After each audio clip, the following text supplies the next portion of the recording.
The Secretary of No, Education. in the UK. Oh, is that in the UK? In the UK. Oh. Essentially what she said, because obviously all the A-level and GCSE results came out this month. Yeah. So essentially she said to everyone, no one's going to care about your results in 10 years. Facts though. And I can actually confirm That's true. that in all my working life, no one has ever asked for my GCSEs or A-levels at any point. No. They genuinely don't care. No. It's only for you to get into uni. No. And once you get into uni, and I don't know anyone who's actually ever been asked to show it. Do you? No. I don't know anyone that's ever been asked like, oh, what did you get at GCSEs? What did you get at A-levels? Like, ever. The funny enough, I actually did have to produce them documents once. But that was when I was getting sponsored in Australia. They wanted my university certificate and also my GCSE certificates, A levels, etc., to prove that I had the education to be eligible for the sponsorship. So, in a very roundabout, long-winded way, the blessing of my degree was the only benefit so far that I've enjoyed was being able to get sponsored in Australia, and onto the job that I was doing. Yeah, but other than that, no one here cares. So if you're going to Australia and you want to get sponsored, Get a degree. get grades. Get great. Any So they have grades. to be good. Yeah, any grades. And you can always change it. And I heard Thailand, if you go Bangkok, you can get fake ones. But you didn't hear that from me because that's fraud, and we don't do fraud here. We don't condone We it. legit. We outside. We outside. We outside. Yeah, it's a bigger scam, and you know what? I can imagine she's getting kickback and there's an uproar about what she said, but it's true.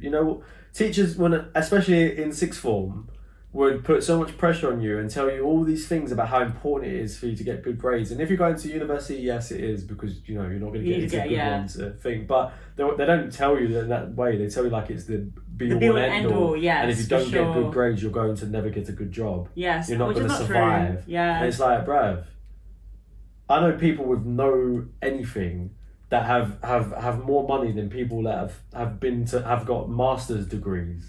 Because I feel like our generation was like indoctrinated to believe that university is the best thing that you Yeah, could possibly do. definitely. And as someone who's been to university, I don't think that's necessarily true. Definitely. I don't think you need to go to university unless you want to, or unless you're studying something very specific like law, accounting, medicine, dentistry, anything very specific where you need to know the thing to be able to do the job. Yeah, like the degree, the job comes with the degree. Yeah, exactly. But even actually now with law, you don't have to do a law degree to become a lawyer. Do you not? No. You can do any degree and become a lawyer, and I think also as well. Shut up. Yeah, you can. You go like under apprenticeship kind of thing. With No, like a firm. I can't remember exactly what they've done, but before what it used to be like was you could do any degree, then do is it a GDL, which is like a conversion degree, and then you just do the LPC, which is like the training. Which is like the bar. Yeah, which is like the training to become a lawyer, and that's it, and then you become a thingy. And I think now potentially they've changed it. I'm not even sure if you have to do the GDL anymore. I think you can just do the degree and then do the exam, because they brought in some new exams. I don't think you even have to do. Because they changed something recently. I think they've changed how the LPC is maybe, but essentially they've just the examination process to become a lawyer is now changed, and the requirements are not that difficult to get into. Damn. So a lot of the time you don't even have to do the thing that you think you should be doing to and I think they are kind of in a lot of aspects making it easier to get into some of these. Like I feel like I read something about medicine being a bit easier to get into as well now, because obviously they want people to join the medical profession. Yeah. Because they're doing apprenticeships for it. So yeah, it's interesting. It's interesting to see where the education system's going. But yeah, you don't need unless you want to do any of those specific things. Like there's no point going to university to study English unless you're going to do something with your English degree or One history. One of the most pointless degrees ever. No offense to anyone that has an English degree. My degree is pointless too. Don't worry. Like it is what it is. Like, and because why are you spending all your time and money doing that?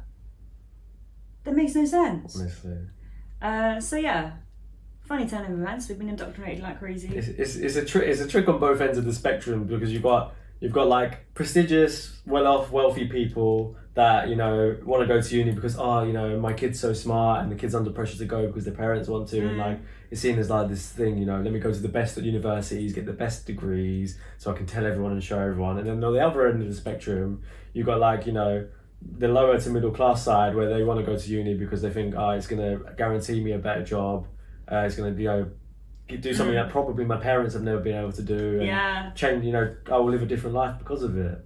You know what I mean? Yeah, I think in brown or Asian families, I should say, I don't know what it's like for every other brown person, but in Asian families, like, yeah, definitely, there's like an expectation that you'll go to university in order to, literally exactly what you said. Yeah. So, you know, for an Asian kid to say, no, I don't want to go to university, it's shocking. Blasphemy. And that's like a cultural, and then there's cultural pressures as well, as what I just mentioned. Which is like what you're talking about. Yeah, essentially, it's like shocking to say that you don't want to go. Or that you're not going to go, and you know, like my brother basically decided that he was going to drop out of uni because he didn't want to go, and he changed his course a couple of times. And also, I mean, I'll come back to this point, but yeah, he, you know, and when he wanted to not go anymore, mum and dad were like, "You need to speak to him. Why doesn't he want to go? What's he going to do?" Yeah, essentially, you know. And after speaking to him and thinking about it, I was like, well, if he doesn't want to go, don't force him.